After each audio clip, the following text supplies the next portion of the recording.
राजेंद्र शर्मा जी एक ऐसे राजनेता हैं जो किसी भी शहर, किसी भी अंचल के लिए आश्वस्ति का भी एक चेहरा है, जिनमें सहजता है, सरलता है। और वो मुझे बड़ा अच्छा लगा कि इसके पहले मंगू जी जब यहाँ थे तो उन्होंने मैं एक बार त्रिपाठी जी, मैं आया था जब वो सांसद का चुनाव लड़ रहे थे, और स्पीकर साहब हैं, शुक्ल जी हैं हमारे बीच में। मैं आपको भी बताऊं साहब, रात 1:30 बजे मैं घर पहुंचा, उनके सभा करके वो लौटे थे। और हमारे स्थानीय साथी भी हमारे साथ थे, जयराम जी परिचित हैं, अमर त्रिवेदी जी। अमर त्रिवेदी जी के साथ उनके घर पहुंचा, हमारा भोजन उन्हीं के यहाँ था। लेकिन एक राजनेता की आपाधापी देखिए, इंटरव्यू पूरा हुआ, रात 1:30 बज रहे थे। हमारे जो स्थानीय संवाददाता थे वो बड़े व्यग्र होकर उन्होंने देखा कि अब भोजन की बात होगी, लेकिन त्रिपाठी जी खड़े हुए और उन्होंने कहा ठीक है शरद जी। तो त्रिवेदी जी ने बहुत चौंक कर कहा, अरे आपने तो इनको भोजन पर बुलाया है। तो उन्होंने कहा, अरे मैं विस्मृत कर गया साहब, रात 2 बजे घर में कुकर की सीटी गूंजी और संभवतः वो आपकी माता जी होंगी, और मैं बहुत ग्लानि बोध से भरा था कि पीछे बंधे हैं हाथ लेकिन शर्त है सफर, किससे कहें कि पैर का कांटा निकाल दे। एक राजनेता की जो तकलीफ है, रात 2 बजे नींद में डूबी पत्नी जो दिन भर चाय पानी की व्यवस्था करती हैं। कई बार राजनेताओं का ये पक्ष हमें नजर नहीं आता, उनकी फरफराती हुई गाड़ी हम देख लेते हैं, लाल बत्ती हमें नजर आ जाती है। कितने अप्स एंड डाउन्स होते हैं एक राजनेता के, ये आप और यही वो राजनेता हैं। मैं कोई प्रशस्ति गीत नहीं गा रहा हूं इन लोगों के लिए, कि जो अगेंस्ट ऑल ओड्स आपकी हर चुनौती में आपके सामने सबसे पहले विनम्र मुस्कान के साथ, वो चाहे बीजेपी का नेता हो, कांग्रेस का हो, वही खड़ा होता है।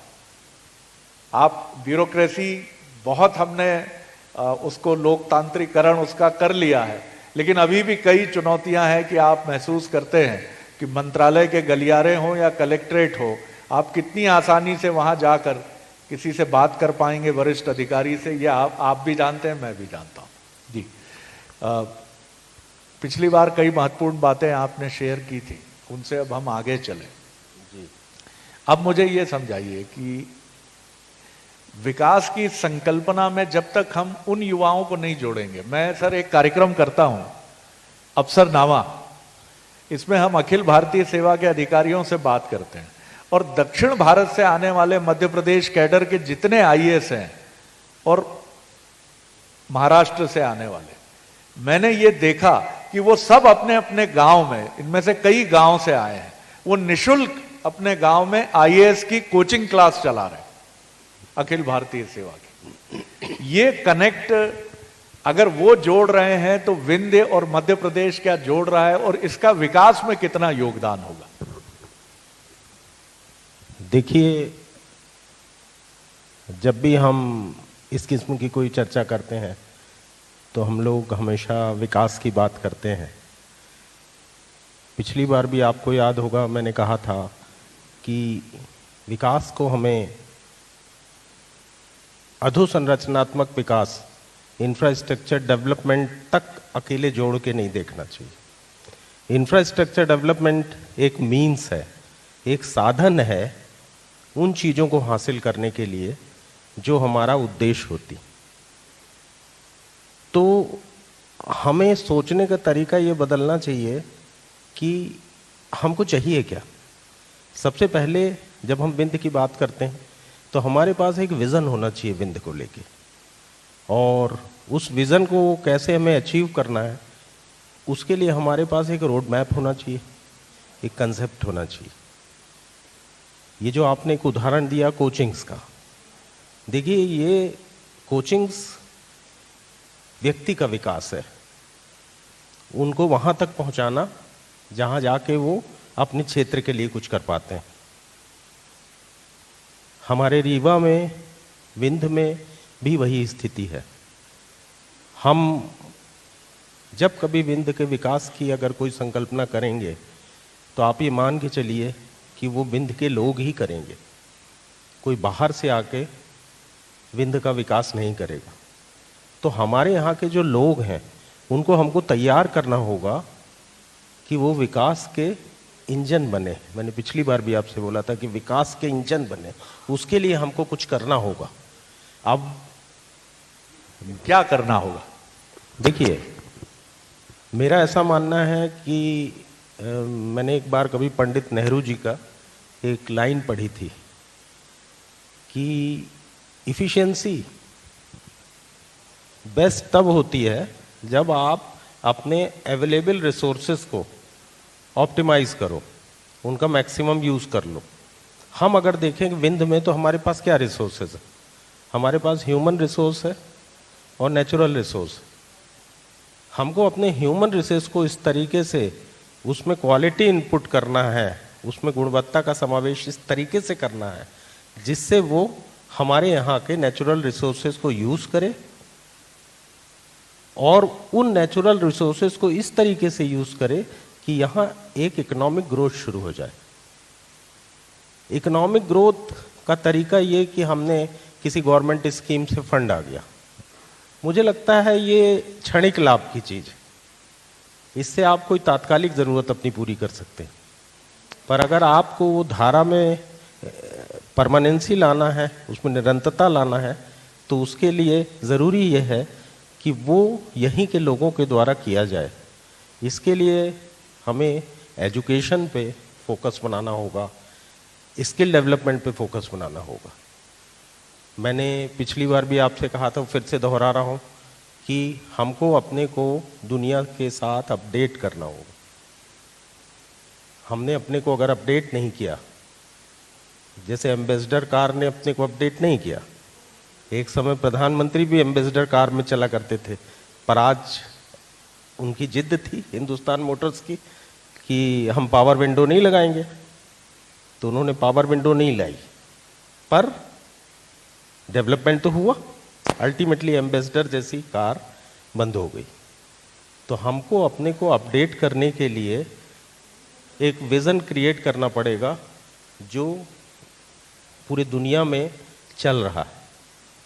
मैं एक उदाहरण देता हूं कि किस तरीके से एजुकेशन हमारी मदद कर पाता है, हमारे शहर की मदद कर पाता है। विगत 5-7 सालों में अगर आप पहले देखें तो रीवा में पहले नर्सिंग होम हुआ करते थे, यहाँ 3 हॉस्पिटल्स खुले। एक हॉस्पिटल खुला विंध्या हॉस्पिटल, एक खुला रीवा हॉस्पिटल, एक रिसेंटली खुला मिनर्वा हॉस्पिटल। ये तीनों ही हॉस्पिटल जो हैं वो किन लोगों ने खोले? वो सब वो रीवा के ही छात्र हैं। कोई त्योथर का रहने वाला है, कोई मनगवा का रहने वाला है, और जिसने सुपर स्पेशलिटी के कोर्सेज बाहर से करके आए और उसने फिर अपने यहाँ लौट के देखा और उसे अपने शहर में उसने अपना भविष्य इस तरीके से तलाश किया कि शहर की मदद होने लगी। आज तीनों लोग, कोई मॉडल स्कूल का पढ़ा हुआ है, कोई सैनिक स्कूल का पढ़ा हुआ है, कोई मेडिकल कॉलेज रीवा से पढ़ा हुआ है, कोई किसी दूसरे मेडिकल कॉलेज से पढ़ा हुआ है। आज उन्होंने हेल्थ में यहाँ सुपर स्पेशलिटी पे 4 हॉस्पिटल आ गए। एक और डॉक्टर दिनेश पटेल हैं, वो भी गुड़ के पास के हैं, उनका भी न्यूरो क्लिनिक आ गया। पर अगर हम ये सोचें कि आपका बच्चा सॉफ्टवेयर इंजीनियर है,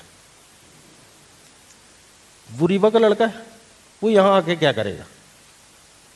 उसके लिए करने के लिए कुछ नहीं है।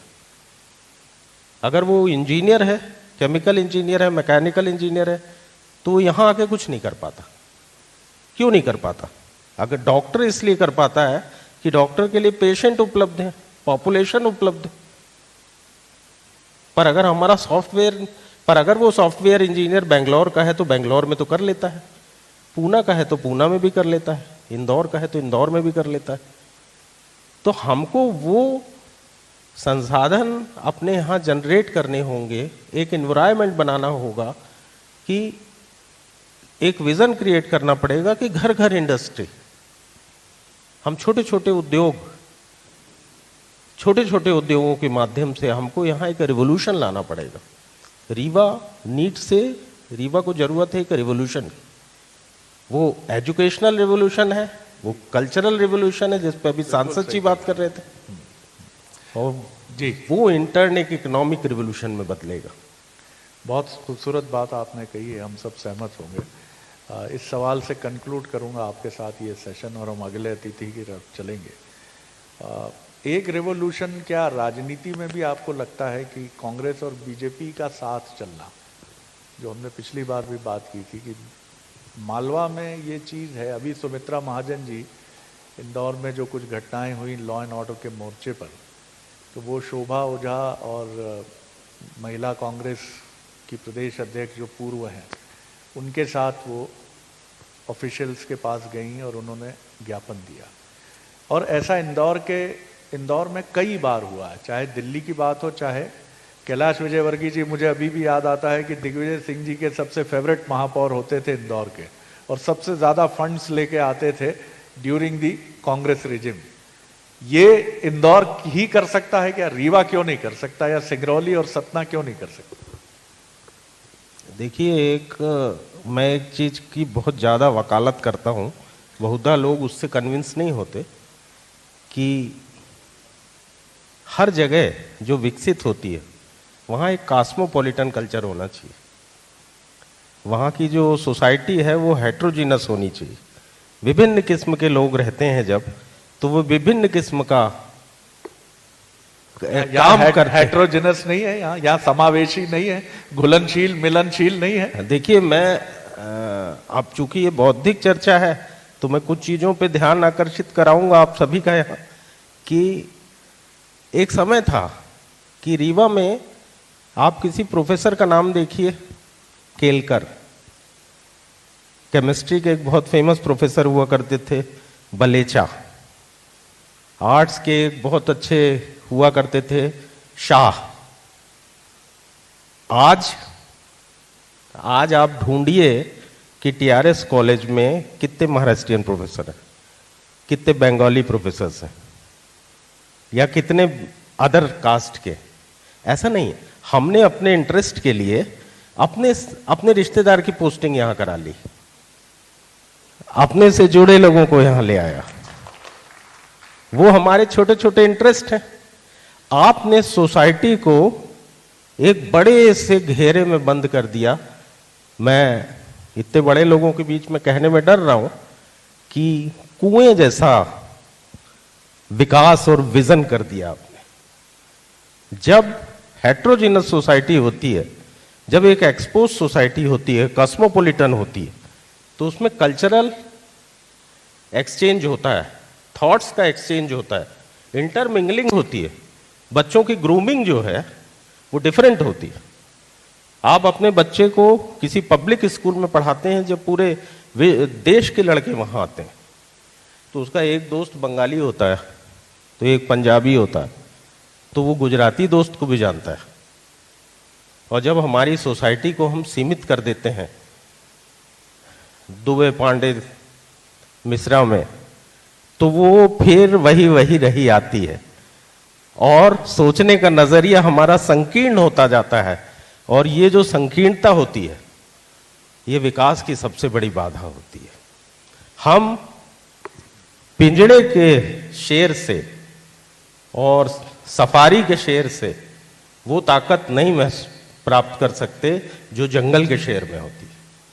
हमको अपनी सोसाइटी को ओपन करना है, और उसके लिए ज़रूरी है कि कॉस्मोपॉलिटन कल्चर डेवलप हो, और वो तभी हो सकता है जब बाहर की लोग यहाँ आए, पॉपुलेशन की, कल्चर की इंटरमिंगलिंग हो, एक्सचेंज हो चीज़ें, तब वो चीज़ हम हासिल करेंगे।